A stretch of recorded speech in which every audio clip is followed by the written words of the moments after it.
Sejam bem-vindos. Agradecemos a todos que acompanham nossas reuniões públicas virtuais pelo nosso canal. É bom estarmos aqui. Nesse instante, daremos início à nossa reunião pública virtual. Um momento reservado para o estudo dos livros, o Evangelho segundo o Espiritismo e o Livro dos Espíritos, os quais estudamos alternadamente. Nesta oportunidade, teremos o estudo do Livro dos Espíritos. E o tema de hoje é a afeição que os espíritos botam a certas pessoas. Acompanharemos as reflexões da nossa irmã de ideal espírita, do Centro Espírita Caridade e União, da cidade de Três Rios, no Rio de Janeiro. Nossa irmã Tânia Wilson. Suas saudações, Tânia. Queridos amigos e amigas, é uma alegria sempre renovada estarmos juntos nesse espaço virtual. Recebam meu abraço carinhoso e fraterno e que possamos hoje nos aprofundarmos um pouquinho mais nas lições da nossa amada doutrina. Que a paz de Jesus permaneça conosco. Agora passaremos à leitura inicial, que tem por título Espíritos Benfeitores. Encontrarás espíritos benfeitores que te instruirão no dever a cumprir. Imperioso, porém, compreendas que se eles te oferecem o rumo, a ti pertence a caminhada. A luz que te amplia a visão não te furta o serviço dos pés. Faze-te, sobretudo, instrumento deles, para que, em te auxiliando, possa igualmente agir em auxílio de outro. Prepara-te a ser mais útil. Se percebeste a luz da nova revelação, podes efetivamente estendê-la. Serás apoiado na medida que prestes apoio. Dá e receberás. Aprende sem delonga que os emissários do Senhor, quanto mais perto do Senhor, mais compreendem e mais amam. Deixa que a caridade constante e ardente se te irradie do coração. O amor e a felicidade são herança de todos os filhos de Deus. Mas se o remédio é particularmente endereçado ao enfermo, a maior proteção é devida ao mais fraco. Os enviados da providência concedem-te as bênçãos da providência. No entanto, esperam que saibas distribuí-las.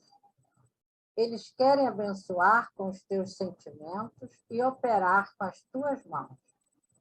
Acolhe-te no regaço a afeição dos pais amorosos que almejam retratar-se nos filhos.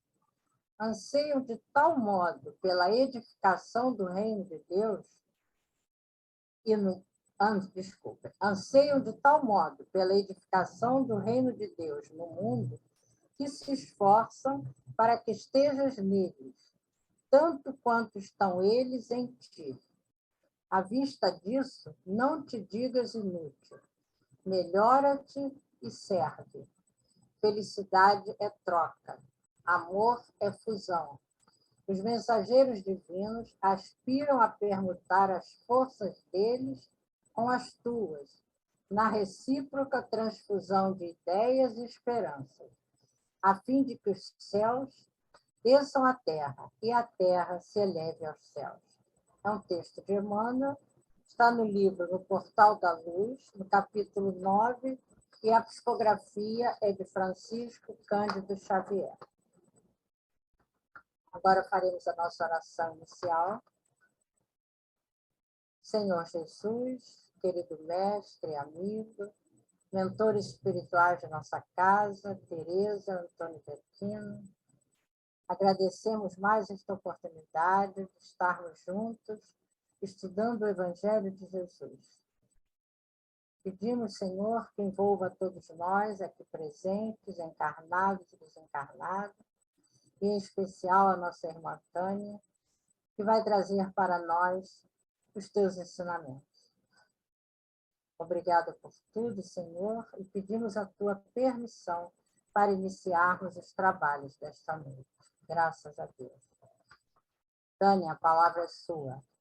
Como já foi dito pela nossa irmã, o tema trazido hoje à nossa reflexão é a afeição que os espíritos votam a certas pessoas. Esse tema está contido no Livro dos Espíritos, nas questões 484 e 488. Antes de entrar nas questões propriamente ditas, eu gostaria de fazer uma ligeira introdução, lembrando que de todos os princípios básicos da doutrina espírita, a existência de Deus, a existência e a imortalidade da alma, a reencarnação, a pluralidade dos mundos habitados e a questão da comunicabilidade dos espíritos, de todos esses princípios básicos, dois se destacam em termos de originalidade em relação a outras tradições de fé, a outras religiões, que seriam a pluralidade dos mundos habitados e a possibilidade de nós nos comunicarmos com os espíritos. E é exatamente dentro dessa questão da comunicabilidade que esse item se encaixa. E quando eu digo que esse é um diferencial, e é um diferencial extremamente importante, é porque só a doutrina espírita nos mostra verdadeiramente, nos prova desde os seus primórdios, que não há barreira, não há limitação no contato, na possibilidade do contato e de uma certa convivência entre a gente e aqueles que estão no plano espiritual, na dimensão espiritual, ou, como a gente gosta de dizer, que voltaram para casa. E isso é extremamente consolador, extremamente consolador. Imaginem que nesses 2 anos e meio de pandemia, muitas pessoas perderam entes queridos, muitos tiveram sofrimentos, às vezes até sofrimentos sucessivos, perdas sucessivas, sobrepostas, e observaram essas pessoas partirem para outra dimensão. De acordo com algumas tradições religiosas, quando a morte acontece, essa pessoa, quando morre, fica inacessível para nós que aqui ficamos, mas não na nossa doutrina.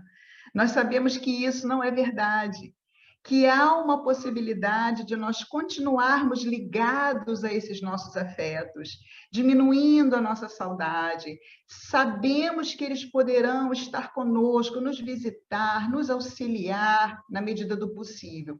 Então, a beleza da doutrina espírita reside também nesse aspecto de nos lembrarmos que esse amor, que esse vínculo, que esse afeto, ele não se rompe quando a morte do corpo acontece. Vamos, então, entrar nas questões, fazendo primeiro uma conceituação do que vem a ser afeição. Então, o tema é afeição que os espíritos votam a certas pessoas. O que é afeição? Afeição, segundo o dicionário, é uma ligação afetiva ou sentimentos amorosos em relação a uma pessoa. O ser humano, ele precisa do afeto para viver. Aliás, diz a psicologia em suas pesquisas que a gente sobrevive até com uma alimentação deficiente ou com pouca alimentação, dependendo da nossa idade, mas a gente não sobrevive sem afeto.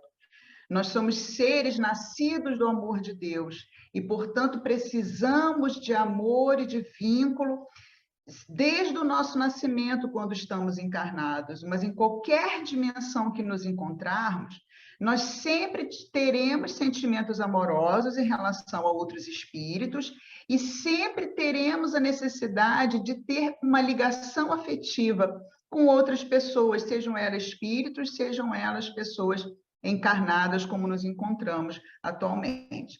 Então, Kardec vai estudar isso, essa possibilidade desse sentimento amoroso, dessa ligação afetiva, dos espíritos, aqueles que estão sem o corpo físico, por nós que aqui estamos encarnados. E ele faz isso em 4 questões, abordando subtemas muito interessantes. Ele faz primeiro uma abordagem geral à questão da afeição. Então, ele pergunta aos espíritos se é possível que os espíritos nutram por nós algum afeto, se sintam atraídos por nós. E os espíritos dizem que sim. que os espíritos que nos cercam, e aqui a gente lembra aquela frase famosa de Paulo, que ele diz que nós vivemos cercados por uma nuvem de testemunhas. O que quer dizer isso? Que à nossa volta existem vários espíritos na dimensão espiritual que a gente não vê. E esses espíritos, alguns deles, são nossos conhecidos ou têm ligação conosco de vidas passadas e nutrem por nós algum tipo de sentimento, tem por nós alguma ligação afetiva, amorosa. E isso se faz, num primeiro momento, com base na afinidade, na simpatia, assim como a gente se une aqui na Terra. Como é que a gente faz amigos na Terra? Com base na afinidade. A gente quer estar junto, a gente quer se sentir vinculado a pessoas que têm afinidade conosco, que pensam igual a gente, que gostam das mesmas coisas. São essas pessoas que vão nos dar ou vão nos nutrir emocionalmente por esses laços de afinidade e de simpatia. Então, os espíritos dizem que, da mesma forma, os espíritos se sentem atraídos. Os bons se sentem atraídos pelas pessoas boas ou que se esforcem por serem boas. E os maus, igualmente, vão se sentir atraídos por pessoas que ainda estejam nesse estágio de se comprazer no mal e se afinizam com essas pessoas. Então, reparem que no primeiro momento, essa afeição, essa ligação afetiva, ela vai acontecer independente se a gente conhece ou não esses espíritos, com base nessa relação de afinidade, de simpatia. Nós atrairemos para o nosso campo afetivo aqueles que se afinizam conosco. Isso na questão 484. Kardec segue perguntando se essa afeição é apenas uma afeição moral que os espíritos votam a certas pessoas. E os espíritos respondem que nem sempre, pois pode existir nesse afeto uma lembrança, uma reminiscência das paixões humanas. Como que a gente pode entender isso melhor? Eu trago aqui 2 exemplos de livros do André Luiz. Um está no livro Entre a Terra e o Céu, e é o caso de Evelina e de sua mãe Odila. Para quem não leu o livro ainda, e aqui fica a dica, que todos os livros de André Luiz, se a gente inclusive leu e já esqueceu, vale a pena reler, é o caso que apresenta uma adolescente que mora com o pai e a madrasta, e essa madrasta está num processo de depressão muito grave, e ela então faz uma prece para a mãe dela desencarnada, pedindo ajuda à mãe, que é Odila. E, no entanto, no livro é contada a história desse núcleo familiar, esse espírito da mãe dela, para quem ela estava dirigindo uma petição, uma rogativa, pedindo ajuda, na verdade era quem estava causando grande parte do sofrimento da madrasta dela. Por quê? Odila, inconformada com o desencarne, sentindo ciúme do marido que ficou encarnado, ela estava ali naquele ambiente familiar como se fosse ainda a pessoa responsável ou como se fosse uma leoa tomando conta do seu território. E aí o livro vai se desdobrar no auxílio a esse núcleo familiar. Mas esse caso mostra, ilustra o que os espíritos dizem. Odila nutria um afeto pelo marido que ficou na Terra, e era um afeto não apenas moral, mas contaminado pelas paixões humanas dela de mulher, de quando ela era mulher dele, ainda encarnada aqui na Terra. Então, reparem que a primeira grande lição que a gente tem aqui, nessa questão, é nós trabalharmos o nosso desapego, porque ninguém quer ser uma Odila na vida. Quer dizer, a gente não quer desencarnar e depois ficarmos na condição de espírito, voltando para olhar os nossos afetos nesse nível de paixão humana. Nós temos que começar a exercitar esse desapego ainda em vida. Humberto Holden tem uma frase muito interessante num dos livros dele, ele é um filósofo espiritualista, com muitos pontos em contato com a doutrina espírita, que ele diz assim, que é melhor e mais fácil a gente morrer voluntariamente antes de morrer efetivamente, algo parecido. E o que ele quer dizer com isso? Do exercício justamente de nós lembrarmos que aqui nós estamos e não somos. Então, nós possuímos coisas que deixaremos, os nossos afetos, quando a gente morrer, ficarão, nossos filhos, nossos irmãos, quem sabe, marido, mulher. Então, exercer esse desapego ainda em vida é muito importante para que a gente não fique com esse afeto contaminado quando a gente desencarnar. As questões continuam e Kardec vai, então, partindo de um afeto geral, ele vai começar a perguntar sobre a questão dos nossos parentes e dos nossos amigos.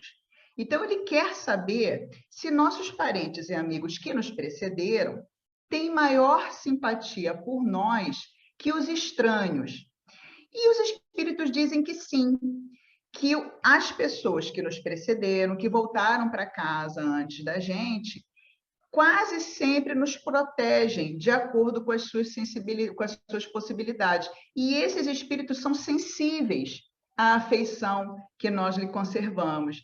Então, essa ideia que eu chamei a atenção no início, que eu acredito que seja, dentro do que eu conheço, uma originalidade do pensamento religioso e filosófico espírita e também científico, dessa possibilidade de nós conservarmos esse vínculo, de nós termos esse contato preservado.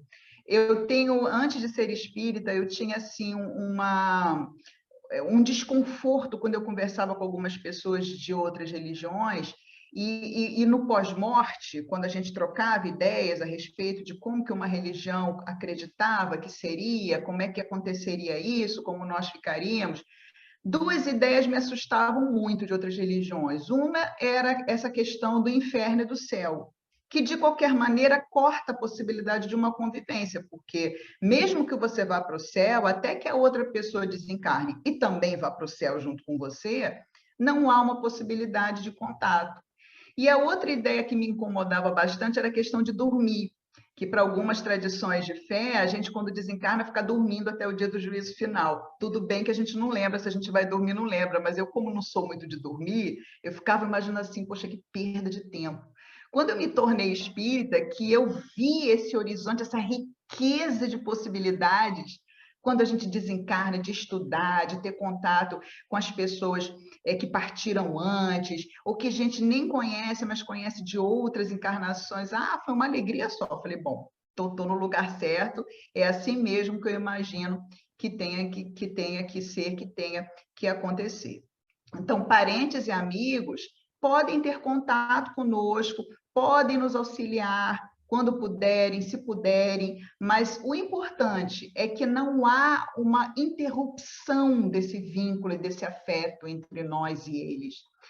Imaginem, eu acredito que vocês que estão nos assistindo tenham tido algum tipo de perda por morte na vida.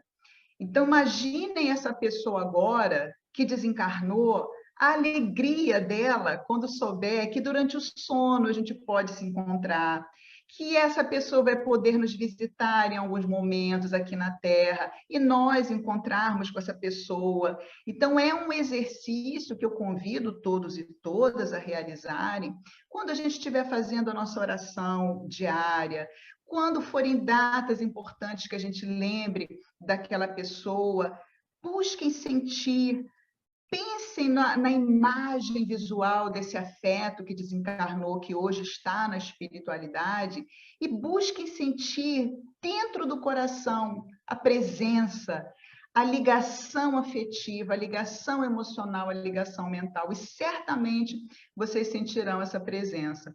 Eu me recordo, me aconteceu certa feita, algo muito interessante que eu acredito, nós somos instrumentos do amor de Deus e do esclarecimento, em qualquer lugar que a gente esteja. Então, me aconteceu nesse dia, eu acho que eu fui nesse dia esse instrumento, de estar no consultório, na recepção de um consultório, desses médicos que são muito cuidadosos e atrasam muito. Então, eu estava ali e comecei a conversar com uma senhora, naquela época mais velha que eu, e conversa vai, conversa vem, não sei por que eu acabei dizendo que era espírita. Ele então ficou um pouco em silêncio e falou assim para mim: minha filha, eu vou te contar uma coisa que eu nunca contei para ninguém, só para o meu confessor. já senti uma certa ansiedade. O coração começou a bater mais rápido, porque eu pensei, meu Deus, o que será que essa senhora quer compartilhar comigo aqui nessa sala de espera do consultório?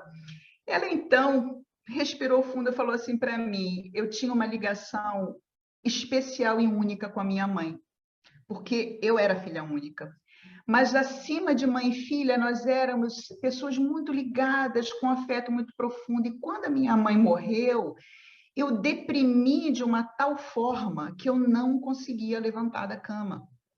Eu não conseguia levantar da cama. Meu marido chamou médicos que iam lá conversar comigo, mas eu simplesmente não tinha força. É como se a partida da minha mãe tivesse levado a minha vontade de viver. E dentro da minha religião, pois ela era católica, me diziam que era a vontade de Deus e que eu tinha que esperar um dia eu morrer e ir para o mesmo lugar, que minha mãe estaria no céu, à direita de Deus, e que eu iria para lá também. É coisa que eu sempre fiquei em dúvida também a respeito, mas enfim, só haveria uma possibilidade de um reencontro nessa circunstância. E talvez por isso eu estivesse inconscientemente buscando a morte, já que era a única forma de eu me juntar à minha mãe. Até que um dia eu sonhei com a minha mãe, mas minha filha, foi um sonho tão perfeito, que eu estava num lugar sentada com a minha mãe, que eu conversava com ela e que ela dizia assim para mim, minha filha, eu estou bem, eu estou feliz. Eu só não estou mais feliz porque me dói te ver assim. Volta para a vida, lembra de me ver desse jeito que eu estou muito bem, mas eu quero que você retome a sua vida. E aí a mãe conversava com ela, ela acordou, segundo ela me contou, uma outra pessoa. E ela acordou feliz, e ela acordou com a certeza que ela tinha encontrado com a mãe dela. Aí, isso ela me contando, abrindo um sorriso enorme, fazendo aquela cara de alegria. Aí, de repente, ela se fechou e falou assim: eu levantei, tomei banho, contei para o meu marido ficou muito feliz por mim, mas quando eu fui conversar com o meu confessor, ela chamava assim mesmo de confessor, ele disse para mim que isso não era possível, que eu sabia que isso não era possível, que aquele sonho tinha sido apenas um sonho, que aquilo não tinha acontecido. E eu fiquei muito zangada, muito revoltada com aquilo que ele me falou, mas como ele era autoridade, para mim, religiosa na época, eu não questionei. Mas eu guardei no meu coração que eu tinha encontrado com a minha mãe. Aí ela virou para mim, gente, e falou assim: minha filha, você que é espírita, me diga, eu encontrei com a minha mãe?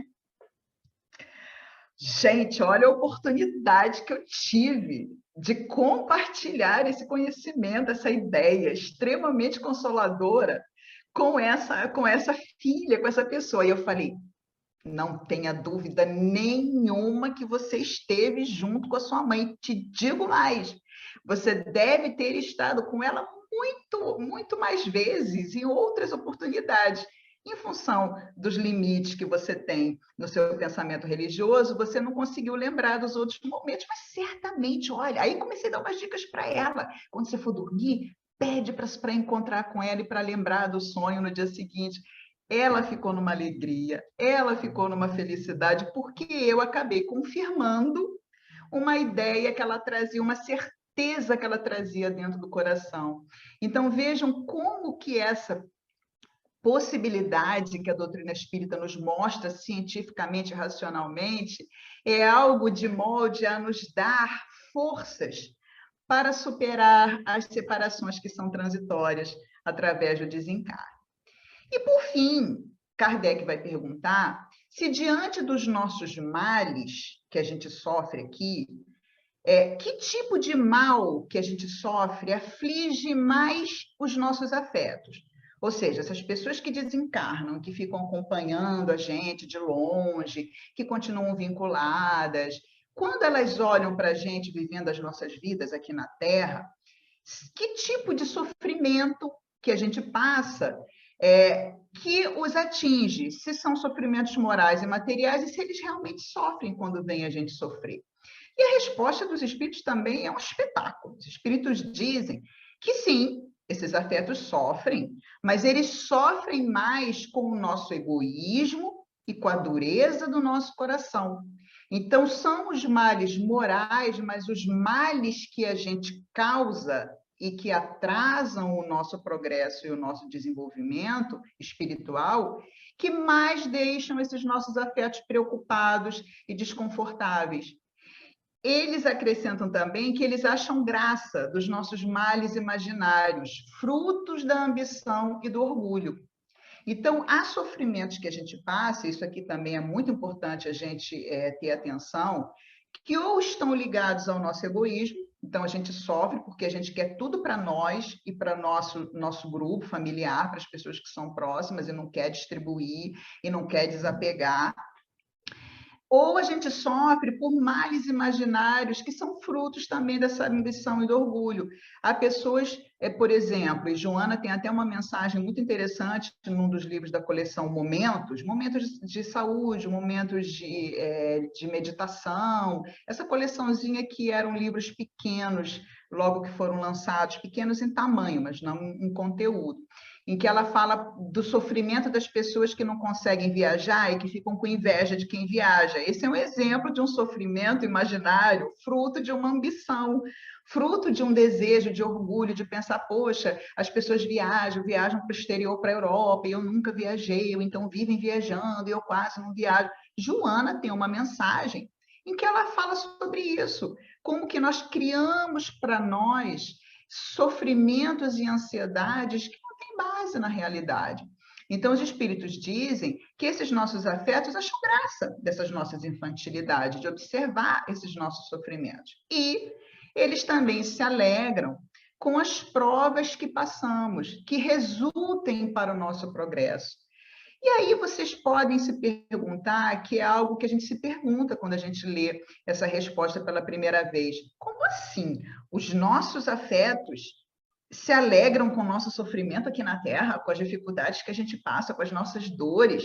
Sim, porque segundo o ensinamento que consta no Livro dos Espíritos, eles apreciam as coisas de um ponto de vista diferente do nosso. Porque como eles estão lá e eles têm acesso a outras informações sobre aquilo que a gente está passando, eles apreciam esse sofrimento de um ponto de vista mais justo.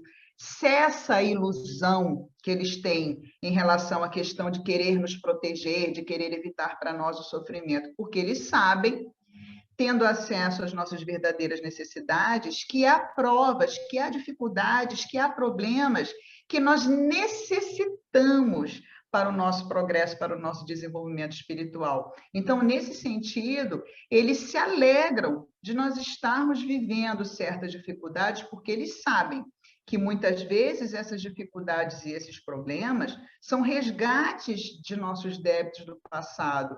E nós aproveitaremos melhor a nossa existência e nós nos sentiremos bem conosco de termos vivenciado e termos quitado a nossa consciência diante da lei de Deus. Então, vejam aqui que esse auxílio e esse afeto, quando os espíritos do outro lado olham para nós, ele é um afeto sempre informado desse processo que a gente vive de evolução espiritual. Então, sim, eles vão nos apoiar no nosso sofrimento, nas nossas dores e nas nossas dificuldades, mas eles não vão nos livrar dessas dores, dessas dificuldades, senão seria até um contrassenso, eles não nos amariam de fato, se eles tentassem nos proteger. O que também aqui, vejam só, a lição que a gente recebe indireta através desse afeto dos espíritos. Muitas vezes nós criamos problema, e essa frase que eu vou falar para vocês agora é de um livro de psicologia, tá? Nós muitas vezes criamos problemas no futuro para os nossos filhos, filhos mesmo que a gente tem, querendo evitar problemas para eles desde que eles nascem. Então, a gente não permite que os nossos filhos tenham frustrações, a gente corre para satisfazer todas as vontades que eles têm, e com isso a gente acaba fazendo com que eles fiquem despreparados quando eles têm que, no futuro, enfrentar determinados problemas e dificuldades, porque nenhum pai, nenhuma mãe vai proteger o filho da vida e do sofrimento e da dor para sempre.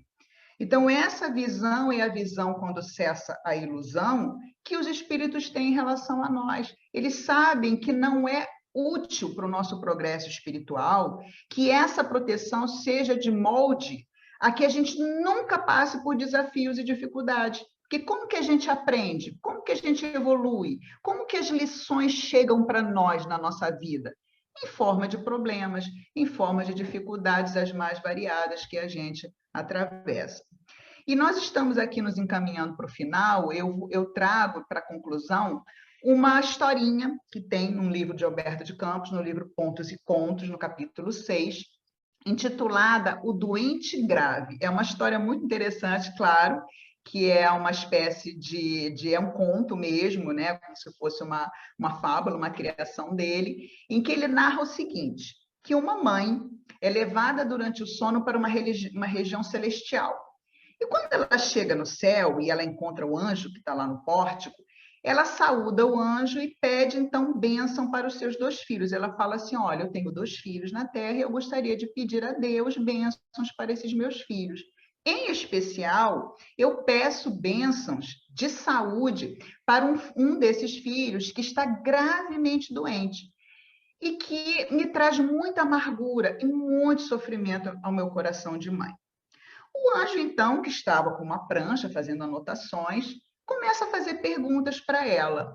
Muito bem, então a senhora tem 2 filhos e pede bênçãos de saúde para o filho que está gravemente doente. Mas me diga, qual desses 2 filhos se acha mais unido a Deus? É a primeira pergunta. E aí ela fala, é o filho que está doente. Ele amanhece com o pensamento ligado a Deus, pedindo seu amparo, sentindo-se abençoado por todas as pequenas coisas, as pequenas melhoras que ele consegue no quadro dele. E o seu outro filho? Esse não tem tempo para Deus. Esse está tão envolvido na vida dele, nos negócios dele, na diversão, porque já é uma pessoa também estabelecida economicamente, que ele diz que não tem tempo para pensar nessas coisas. O anjo assente com a cabeça e prossegue. Qual deles entende a sublime significação do trabalho? E ela fala, é o meu filho doente, porque ele, como não pode trabalhar e vive acamado há muitos anos, ele fica sempre elogiando e admirando e comentando a beleza do trabalho, ele procura se ocupar com pequeninas coisas que seja, para se sentir mais útil. E o seu outro filho? Esse meu outro filho, ele já construiu um patrimônio muito grande e agora ele tem pessoas que fazem as coisas por ele e ele só quer saber de curtir a vida, delegando tudo para seus empregados, se preocupando só em curtir a vida, às vezes até trocando aí o dia pela noite. O anjo, mais uma vez, assente, faz anotações e faz a terceira e última pergunta. Qual deles percebe o imperativo da confraternização com os homens, nossos irmãos? E ela diz, é o meu filho doente, porque o meu filho doente se alegra com qualquer pessoa que vá visitá-lo, e ele não vê diferença de classe social, nem diferença nenhuma, ele chama todos de amigos. E o seu outro filho? Esse só quer saber do grupinho dele. Ele só quer fazer amizade com as pessoas que são do seu mesmo núcleo social. Ele quase nem nos visita. E ela sentiu que, apesar de não querer dizer a verdade sobre aquele outro filho, ela se sentia impelida diante do anjo de falar toda a verdade. Ele então olha para ela e fala para ela assim, mas para qual deles você roga mesmo a bênção de Deus em particular? Em favor do pobrezinho que agoniza no leito, informou a ternura materna.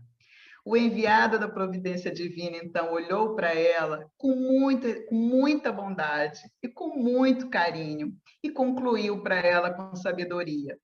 Mãe, volta à terra e reconsidera as atitudes do teu carinho. O enfermo do corpo vai muito bem, já entende a necessidade de união com o Divino Pai e o que o distingue, em verdade, os homens uns dos outros. É o grau das relações com a vida mais alta. Então, ele não faz acepção de pessoas, ele consegue perceber a bênção do progresso e do trabalho. Renova, pois, os votos das tuas preces ardentes, porque o doente grave, mãe, é o outro. Então, essa mensagem, esse pequeno conto muito bonito de Humberto de Campos, mostra para a gente, ilustra perfeitamente essa visão desse afeto, que é um afeto equilibrado. E em qualquer dificuldade que nós estivermos, queridos amigos e amigas, que a gente tenha essa certeza que nas nossas dores, nas nossas dificuldades, não há separação, há continuidade do afeto, e que esses nossos afetos nos ampararão em qualquer momento difícil que nós estivermos passando, como Jesus, que disse para nós que jamais nos abandonaria. Então, ele também vela por todos nós em todos os momentos. Que ele possa continuar nos abençoando. Agradecemos a Tânia por sua disponibilidade carinhosa em atender ao nosso convite, brindando-nos com a sua esclarecedora e oportuna mensagem. E agradecemos também a todos que nos honraram com a sua atenção. E os convidamos para a próxima segunda-feira, às 19 horas, onde estaremos estudando o Evangelho segundo o Espiritismo, com o tema Não vos afadigueis pela posse do outro. E agora vamos à nossa prece de encerramento. Amado Mestre Jesus, mentores de nossa casa, após esses estudos, só temos a agradecer. Nossos corações estão cheios de gratidão por tantos ensinamentos. Pedimos que envolva todos nós e que possamos dar, com a sua permissão, possamos dar por encerrados os estudos da noite de hoje. Graças a Deus.